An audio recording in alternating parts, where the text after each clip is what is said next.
Grazie, passiamo alla successiva relazione che è quella di Luca Massimo Barbero, che ci porterà a un altro caso di questi collegamenti tra una specificità locale e invece una dimensione generale.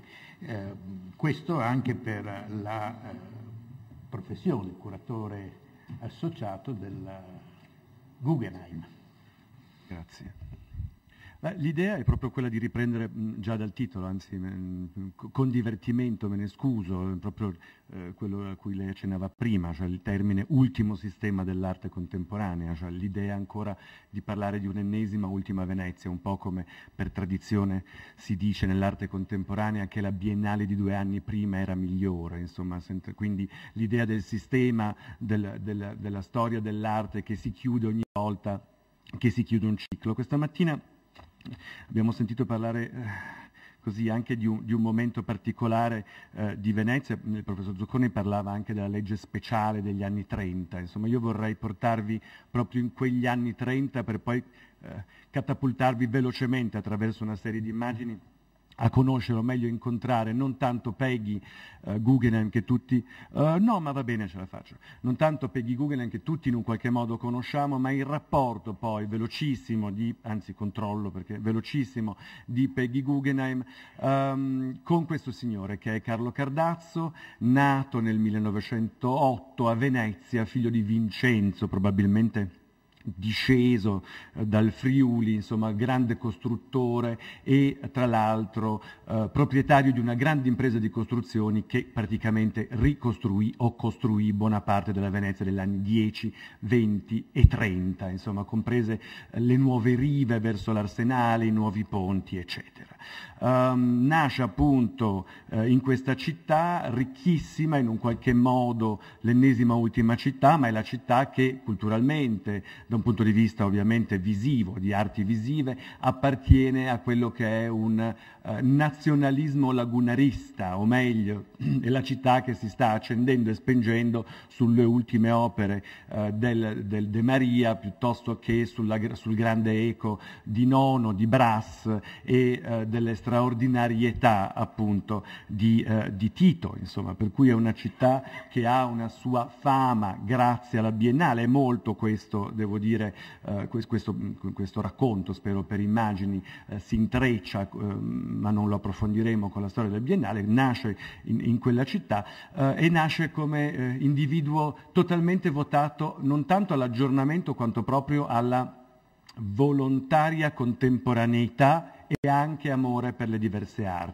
Il giovane Carlo è stato oggetto di studi, Carlo Cardazzo era nascosto in evidenza in questa città, era evidente la sua forza, la sua presenza, la sua eredità, la sua centralità rispetto proprio a quello che negli anni '80 abbiamo battezzato sistema dell'arte. Vediamo il sistema dell'arte come una sorta di ragnatela, quindi precisa, stupenda, incredibile, un filo lucidissimo, trasparente, invisibile, che regge in modo molto delicato tutte le relazioni del mondo dell'arte contemporanea, dicevo, ma non era mai stato oggetto di studio. Per 2 anni, in occasione proprio della mostra che poi si tenne alla collezione Peggy Guggenheim nel 2008, lo si studiò e quindi in 11 si affrontò questo gigante, un gigante che, come ebbe modo di scrivere per altre ragioni che vedremo velocemente Arturo Martini, è molto difficile da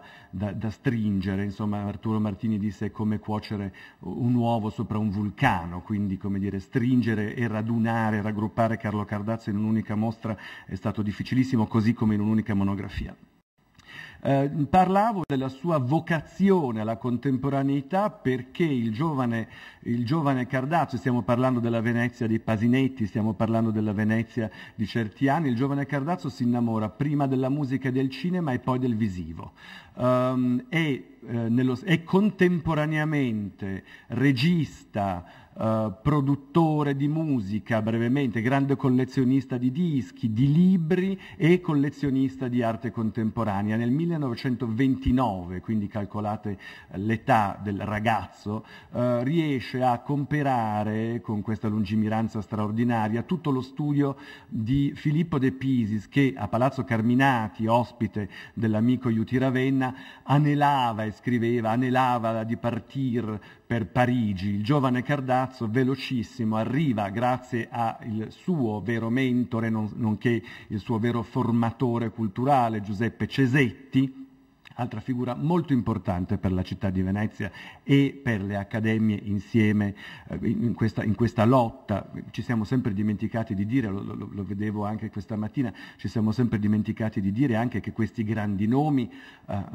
attuavano feroci lotte, generavano drammatiche, straordinariamente vitali fazioni, insomma. Quando parliamo della grande qualità degli intellettuali e dei politici in città, non dobbiamo dimenticare che era una delle loro prime prerogative, quella di, dividere, scegliere. Cesetti è l'alter ego in un qualche modo dell'altro grande maestro all'Accademia di Venezia, che è in realtà Virgilio Guidi. Insomma. Cesetti blocca subito questo giovane, possiamo dirlo, cosa manca a questa Venezia? Ne ho sentito parlare molto oggi. Cosa manca alla Venezia odierna se non una sana, sapiente, ambiziosa, disponibile e facoltosa borghesia che investe in cultura, soprattutto territoriale e locale? Forse bisogna avere anche, il senso obiettivo di dirlo. Cesetti riconosce in questo giovane di seconda generazione un ambizioso, volenteroso, colto personaggio. Velocissimamente, perché sposa quello che sempre il professor Zucconi così accennava oggi, sposa tradizione e innovazione. Quindi la sua casa ai Carmini diventa da subito un laboratorio, l'arredamento è deciso velocissimamente da Carlo Scarpa, dal giovanissimo Carlo Scarpa. Alcune parti dell'arredamento sono degli architetti razionalisti che proprio in quegli anni stanno lavorando sul tubolare, sulla semplicità, eccetera. Diventa un archivio e vi si riuniscono gli intellettuali cittadini, ma soprattutto inizia ad essere la meta anche di intellettuali italiani, cioè esterni all'isola, esterni all'idea dell'isolamento. Nel 1935 decide, sempre grazie a Cesetti, di aprire una sua casa editrice. Ma la cosa fondamentale, forse lo scarto straordinario, è quello di sostituirsi al sistema pubblico, o meglio, anticipare il sistema pubblico e sollevare, rinnovare quello che è invece il sistema delle gallerie private. Parliamo di una Venezia che negli anni '80 alle gallerie Ongagna, ha pochissime gallerie private, ma soprattutto una Venezia eminentemente antiquarista, cioè una Venezia che appunto come sempre in un qualche modo e di volta in volta rinnovellandosi rivende se stessa. È la Venezia terreno di spoglio, è la Venezia appunto del compianto sulla fondamenta morta, insomma, no? È la Venezia appunto che non cessa mai di autocompiangersi o, peggio ancora in alcuni casi, di celebrarsi con troppa leggerezza. Colpisce il giovane Cardazzo al cuore il sistema cittadino, capendo e ben comprendendo l'importanza del sistema cittadino e anche del sistema turistico e di un turismo particolare in questi anni cittadino. 1942, un giorno sufficientemente emblematico per questa città. Il 25 aprile apre la Galleria del Cavallino in un edificio che che nessuno di noi ricorda, ma che ora potrete riconoscere nello spazio occupato da quello che chiamiamo il Danielino, quindi a fianco del Danieli, insomma dell'Hotel Danieli. La galleria è straordinariamente moderna, meravigliosamente contemporanea, basta che indicare il sistema di illuminazione o i pannelli o la vetrata sospesa, che è una finta vetrata disegnata da Carlo Scarpa, e diventa il grande laboratorio della contemporaneità cittadina. Attenzione, cessa quindi di essere collezionista e diviene promotore di arte contemporanea in città. Contestualmente continuano le sue pubblicazioni, i rapporti con l'estero, ma nel 47-49 devo fare una sorta di cavalcata, e mi perdonerete nel caso fate così, perché è citato dalla quantità delle immagini, come dire, ne ho portate forse troppe, insomma. Peggy sarà velocissima, poi basta attraversare il canale, come dire Carlo Cardazzo non più. Frezzeria, la prima dei due Cavallino, 47-49, uno spazio molto piccolo, una soluzione straordinaria, questa porta cardine, questo paravento, paravento scultura, con a fianco, come potete notare nella fotografia di sinistra in alto, un quadro molto importante di Mario De Luigi, appunto un altro grande intellettuale. In questi anni sta appunto lavorando a una serie di pubblicazioni, ma soprattutto, e qui vi porto per poi ritornare indietro nuovamente, ma soprattutto riesce attraverso l'ente della Biennale, che aveva, attenzione, perché quando parliamo di sistema parliamo di impresa, di produzione, non parliamo, come dire, cioè parliamo di una Venezia. L'ho definito l'ultimo sistema dell'arte perché è il momento, gli anni 50 e poi gli anni 60, è l'ultimo momento di produzione e di promozione dell'arte veneziana verso l'esterno e verso l'internazionalità, per poi cedere, come dire, all'altro sistema dell'arte, che è il sistema attuale veneziano, ancora attuale, vedremo fino a quando, che è quello più, come dire, evidentemente rentier, cioè l'idea di utilizzare come la natura ci ha dato questa città per farne una sorta rendita.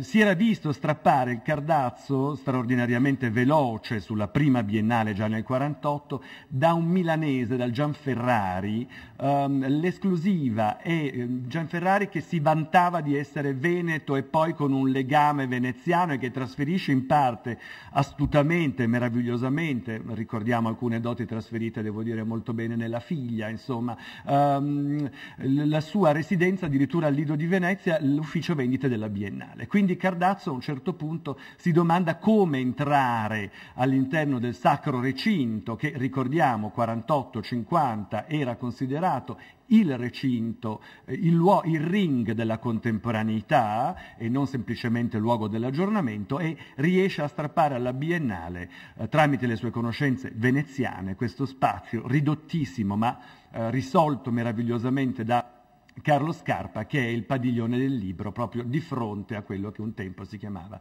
il Padiglione Italia. In questo interstizio architettonico modernissimo Cardazzo attua la sua strategia, che oggi chiameremo culturale globale, cioè l'idea è quella di utilizzare come sempre l'idea dell'immagine, del libro, del catalogo, del multiplo e della riproduzione dell'opera come oggetto di divulgazione, informazione e promozione dell'arte contemporanea, e dall'altra fare uno spazio dove nelle fatiche dei viaggi, delle camminate della Biennale uno potesse fermarsi e lì in un qualche modo avere addirittura quasi un piccolo spazio privato, insomma.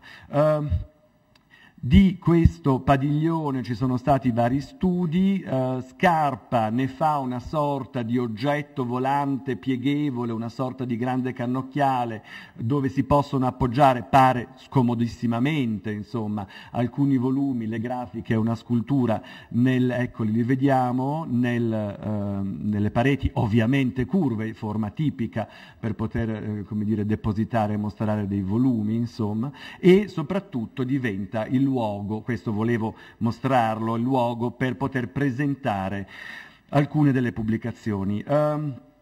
Cardazzo, forse insomma, in Italia la familiarità uccide, insomma, forse lo abbiamo un po' trascurato, ma Cardazzo, prima ancora di essere il grande promotore dell'arte contemporanea, è il promotore di un certo tipo di cultura contemporanea in città. Sono note, come dire, le sue operazioni quasi clandestine, sebbene appunto questo è il primo numero, la monografia di Cesetti è del 35, ma ancora prima del 44, fra 41 e 44-45, in periodo, come dire, di grande censura, riesce addirittura a come dire, pubblicare i grandi classici francesi o in questo caso addirittura i canti di Maldoror o il manifesto del surrealismo. C'è una foto piuttosto interessante dove alcuni gerarchi sono schierati con grandi sorrisi di fronte a uno scaffale e dietro praticamente loro buona parte della cultura vietata francese e inglese prodotta e stampata da Cardazzo con grande sorriso, pipa e in questo senso bizantinamente veneziano, insomma. Velocemente, una cosa forse importante per il professor Messinis che viene come prossima esposizione, 1945, qui non c'è la stampa dello Stravinsky di Malipiero, quindi l'idea sempre di un rapporto con pochissimi intellettuali della città, non amato da quelli che noi chiamiamo, come dire, gli adepti del vedutismo lagunare, insomma, non amato in primis dai conservatori e poi vedremo non amato neanche poi dagli altri innovatori. Al Conservatorio di Venezia la sua collezione verrà ospitata in un'ala dagli anni 40 fino al 1954, tra l'altro, per cui verrà esposto un po' come ufficio, un po' come luogo pubblico. Devo dire, questo forse è uno dei documenti più rari e meno noti. Non bisogna mai trascurare Bruno Alfieri, non bisogna trascurare un certo tipo di ricerca, di critica, eccetera. Abbiamo poco tempo, ma dovrei qui forse ritornare, come si diceva prima. Cardazzo in realtà fonda la Galleria del Cavallino in una Venezia che sta ospitando, tra l'altro come sfollati, alcuni dei più grandi collezionisti italiani. Cardazzo fonda la Galleria del Cavallino in un momento in cui Barbaroux da Milano sceglie il meglio del Novecento italiano e lo manda a Cardazzo per salvarlo dai bombardamenti milanesi, dicendo puoi venderlo. Quindi in un qualche modo questa Venezia salva o salvifica, o forse lo spirito come dire lagunare in questo senso salvava dall'onda terribile della guerra e diventava un grande deposito a cui giungevano grandi personaggi, grandi collezionisti. L'esempio forse lampante è il rapporto che Cardazzo inizia proprio con Filippo de Pisis, che dopo il bombardamento del suo studio a Milano, in via Rivabella, decide di trasferirsi qui in città, così come tentò di fare Martini, che si fermò però a Rosà, a casa di amici, facendo preparare a Scarpa la grande aula, a Scarpa, Viani, a De Luigi, la grande aula di scultura dell'Accademia, ma lasciandoli poi con un biglietto, anche questo su delle agende sempre interessanti, dicendo: se Venezia ha ridotto in Moeca il Leone di San Marco, figurati come ridurrebbe me. E quindi decide di non procedere oltre, di venire a Venezia per un brevissimo tempo, alle Zattere, appunto, in casa Velluti, ora nota con il nome di un altro maestro, e poi di ritrasferirsi a Milano. Insomma, ma l'altro punto straordinario è che nel 1946, non lo vedrete perché sto vedendo appunto il tempo fugge, anche se c'era un bellissimo orologio lì fermo e quindi insomma quasi metafisico, insomma, è l'arrivo di un altro straordinario alieno perché Cardazzo è alieno alla città, alieno perché appena questa sorta di curiosa corte, anche come dire di ricchezza e di collezionismo finisce, perché Cardazzo sente che i veneziani non avrebbero più comperato, o meglio, sente che Venezia, quella Venezia degli anni 30-40, o meglio 20-30-40, era drasticamente destinata a cessare, e lui in fondo apparteneva a quella città, perché ovviamente, riesce già un secondo prima della fine della guerra a mettere un'opzione su uno spazio straordinario in via Manzoni a Milano, che apre col nome della Galleria del Naviglio, come dire, tout se tient, nel 1946. E per quanto io vi stia parlando dell'ultimo sistema dell'arte a Venezia fra 50 e 60, vi sto già dicendo che in realtà Cardazzo stesso riconosce che Venezia già dal 46 non sarà o non sarebbe stata più la stessa. Ma c'è un'altra cosa, che è l'arrivo di un altro alieno, che è la signora Peggy Guggenheim nel 46. Il primo personaggio che incontrai a Venezia fu il pittore Vedova. Queste sono le parole. La prosa di Peggy nelle sue memorie è secca e piuttosto americana, no? Noi ci si aspetta sempre un riverbero sull'acqua, un rimando a un fondego o all'idea di poter vedere volare delle luci tiepolesche. In realtà Peggy è molto oggettiva. Chiesi dove si riunivano i giovani artisti dell'epoca. Fu indirizzata ovviamente all'Angelo, e l'Angelo era l'altro grande antro della città. Di fianco, dove oggi vedrete mi sembra del vetro, se non sbaglio, degli oggetti, insomma, all'Angelo c'era una farmacia, ed era la farmacia della famiglia Marchiori, di cui appunto il giovane Marchiori, critico Giuseppe, con i vicini di osteria, ma in un qualche modo invece con questi grandi giovani lungimiranti signori dell'Angelo, decise appunto di fare una sorta di grande riunione. Lì all'Angelo nacque nel 48 il Fronte Nuovo delle Arti. Lì allora si lavorava all'ultima possibile officina dell'arte veneziana, cioè dare una risposta collettiva di movimento a ciò che da fuori stava avanzando. Peggy viene subito intercettata da San Tommaso e da Vedova, quindi diventa una di loro, ma soprattutto, e poi lo vedremo, insomma, anzi non lo vedrete, decide che Venezia è la città, prima ancora di Parigi, destinata ad avere il ruolo futuro di capitale dell'arte contemporanea, questo grazie alla Biennale. Nel 48 c'è una frase molto bella di Peggy che dice: pensavo di essere diventata una nazione. La Grecia non riuscì ad approntare il suo padiglione, Peggy espone le sue opere al padiglione della Biennale, ma soprattutto nel 1950 la prima, poco nota devo dire oggi, mostra di Jackson Pollock al Museo Correr nel luglio-agosto del 1950. Velocissimo, Cardazzo nell'ottobre-novembre dello stesso anno porta una pochissimo documentata, questo è l'unico documento fotografico, insieme a un brevissimo e purtroppo incompleto elenco di opere di Jackson Pollock esposta alla Galleria del Naviglio a Milano, e allo stesso tempo decide di unire veneziani e pittori italiani in un movimento che si praticamente inventa, che è lo spazialismo. Lo spazialismo è in fondo la risposta apolitica di Cardazzo, la risposta veneziana, questa sì da fondego, proprio da grande mercante, la risposta veneziana a tutti i grandi movimenti politicizzati che stavano nascendo dal 46 in poi in Italia. Pensate al Fronte Nuovo, ma soprattutto pensate a Guernica, pensate a tutti i movimenti che nasceranno come il gruppo degli Otto, pensate a tutti i grandi momenti, i raggruppamenti, perché erano i grandi momenti appunto di riflessione e discussione intorno a astrazione e figurazione. Il Cardazzo capisce subito di doversi smarcare dalle problematiche politiche, non è amato, è parzialmente in odore di reazione e di conservatorismo, nel senso che è appartenuto alla città del precedente, del ventennio in un qualche modo, e quindi viene guardato così con diffidenza.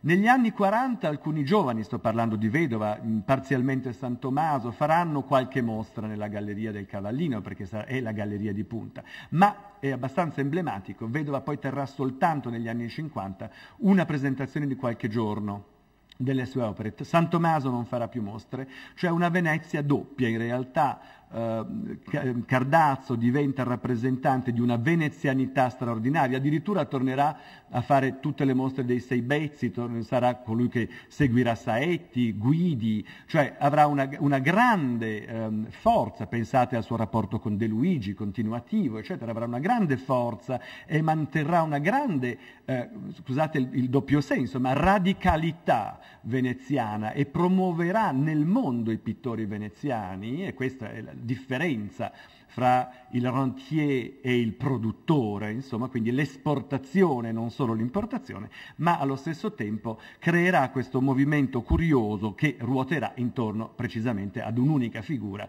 che è la figura più odiata, ridicolizzata, osteggiata dell'epoca, che è Lucio Fontana, con cui lui stringe, al ritorno in Italia, il primo contratto e sarà il mercante di Fontana fino alla fine degli anni 60, intorno a cui costruisce appunto il movimento dello spazialismo. Riconoscete qui sulle scale del Teatro della Fenice Tancredi, Dova, appunto Crippa e il nostro Cardazzo. Velocemente alcuni cataloghi degli artisti spaziali. C'è anche in questo, ed è piuttosto straordinario il Cardazzo, c'è una velocità e un senso quasi onnivoro, anche se vogliamo ipertrofico, di produzione, di voracità, di curiosità, le mostre duravano 5-6 giorni, alle volte 8 giorni. Stiamo parlando appunto di un cavallino, e volevo aprire con questo, ma ovviamente l'indiretto gesuita mi viene malissimo e quindi insomma mi sto solo confondendo, insomma. Volevo dirvi che quando Cardazzo apre la prima mostra nel 1950, in realtà sta festeggiando la 200ª mostra del cavallino. Quindi dal 1942 al 1950, nel novembre del 1950, Cardazzo ha già prodotto ed esposto 200 mostre.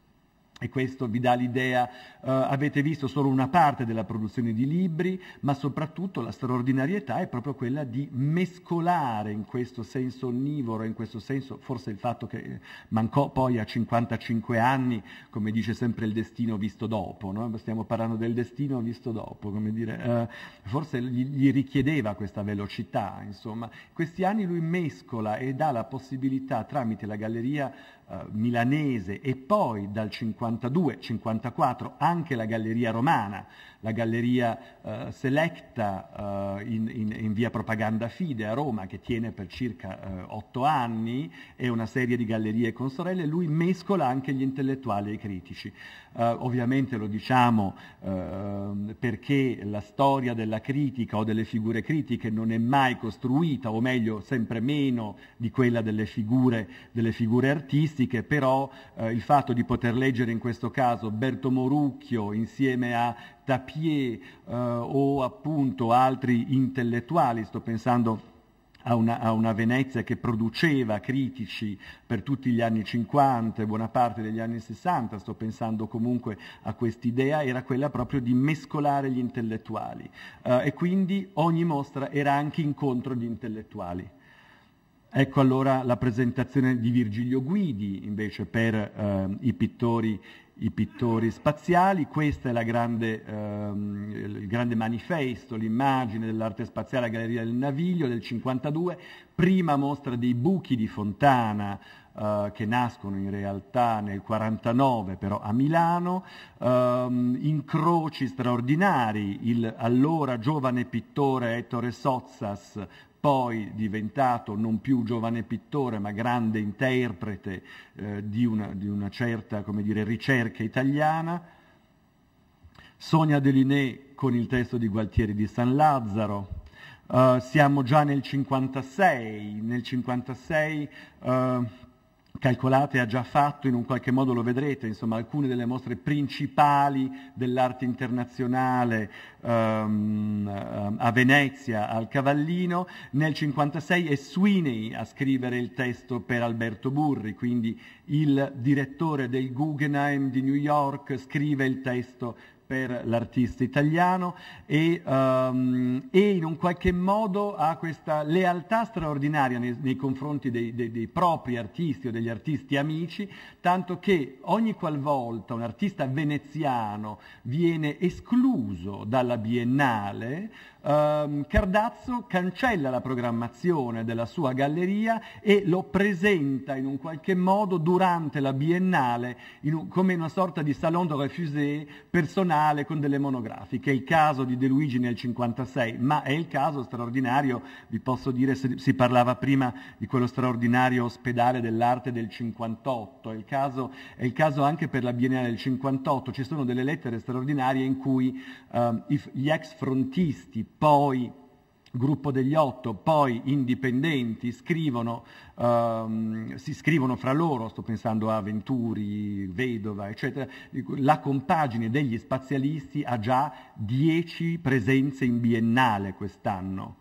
Noi dobbiamo fare qualche cosa, no? E quindi c'è quest'idea di Venezia come vero terreno di scontro intellettuale, di vero luogo in cui si decidevano le partecipazioni degli artisti alla Biennale, al di là, come dire, di ogni decisione, ma soprattutto la strategia di Cardazzo era molto, fra virgolette, molto semplice. Parlano di Gagosian, ma in realtà Cardazzo ha già tutto chiaro il sistema.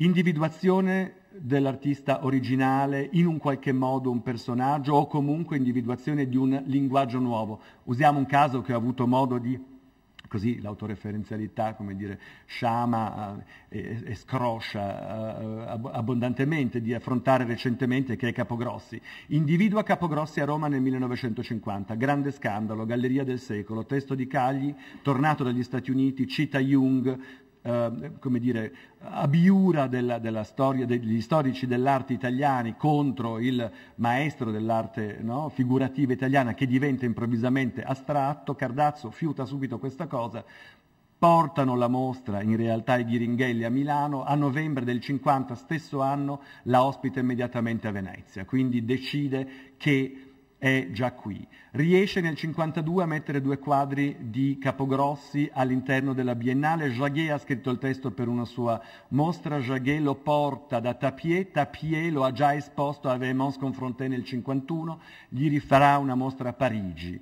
Nel 52 lui inizia a imbastire una serie di presenze di Capogrossi in città e inizia una sorta di campagna di convincimento da parte della critica e della prossima giuria per riuscire a fargli ottenere una sala personale in Biennale. Un mese e mezzo prima della riunione della giuria della Biennale di Venezia si apre una personale di Giuseppe Capogrossi in città. Cardazzo vive ormai a Milano, ovviamente, qui c'è il fratello Renato più a lungo, eccetera. Capogrossi ottiene la sala della Biennale, le edizioni del Cavallino invitano Michel Sofort a scrivere il grande testo per la grande monografia presentata nel padiglione del libro di Cardazzo all'interno della Biennale per la sala personale di Capogrossi a Venezia. Quindi l'idea è quello che lui chiamava il grande battage pubblicitario, cioè il grande sistema. Nello stesso anno, finalmente, per poter celebrare il successo, tutt'altro che successo perché gli italiani non lo amavano, di Capogrossi, stampa e inizia una collaborazione con alcune ditte di seta, stampa i foulard del Cavallino. I primi foulard sono ovviamente quelli di Capogrossi. Quindi stiamo parlando di un uomo che lavora torno, come si diceva un tempo. Ed ecco allora le grandi scoperte. Mimmo Rotella nel 57 con i décollage, con Yorn ad esempio con il testo di Jaguet, sempre nel 57.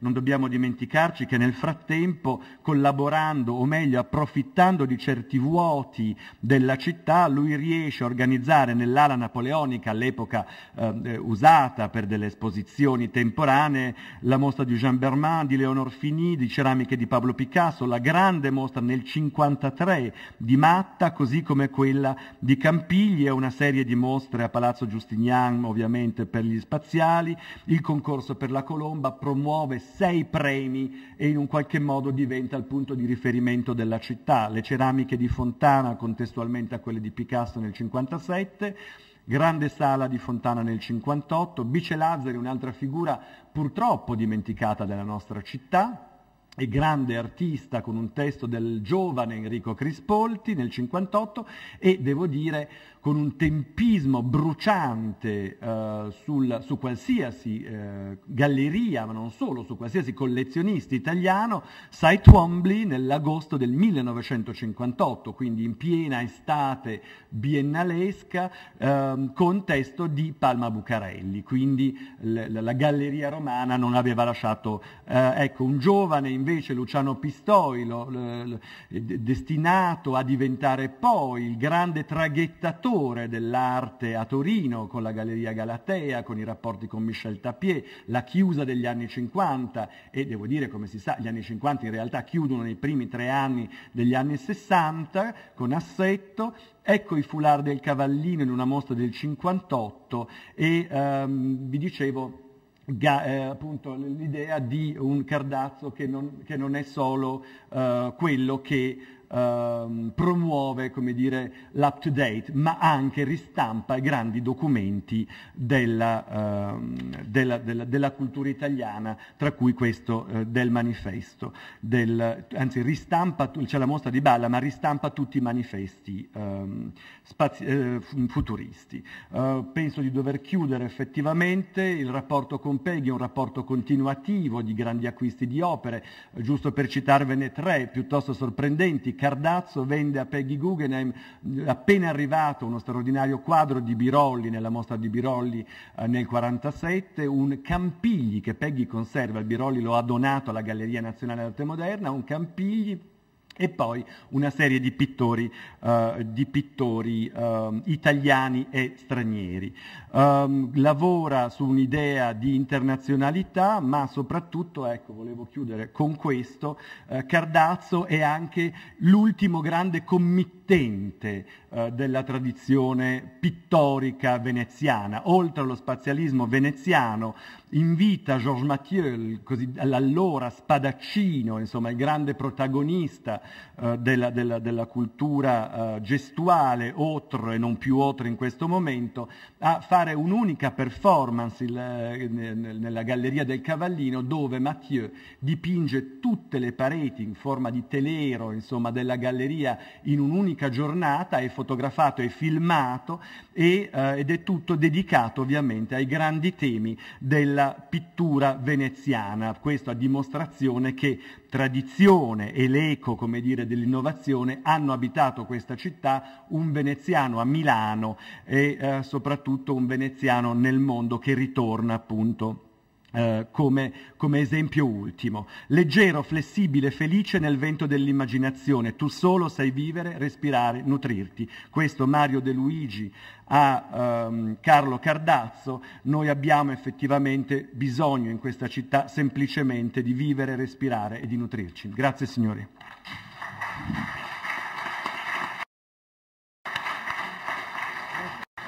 Bellissimo, bellissimo. Grazie anche per questo intervento. Ha parlato della doppia Venezia. Ho l'impressione che più andiamo avanti, più questa Venezia diventi molteplice. Mi viene in mente, fra l'altro, a proposito di quel riferimento che si faceva agli equilibri interni, lo scarso spazio che mi pare abbia ricevuto questo tipo di arte di proposta dalla stampa locale veneziana. Forse mi sbaglio, ma no, tutt'altro. Non si sbaglia. Sono assolto allora in questa sensazione. Intanto pregherei gli amici Mario Messinis e Giampiero Brunetta di venire al tavolo, e ricordo che a proposito di questa nostra iniziativa è anche aperta la mostra fotografica a Palazzo Loredan, e soprattutto che lunedì 15 aprile ci saranno queste proiezioni, l'ultima Venezia nel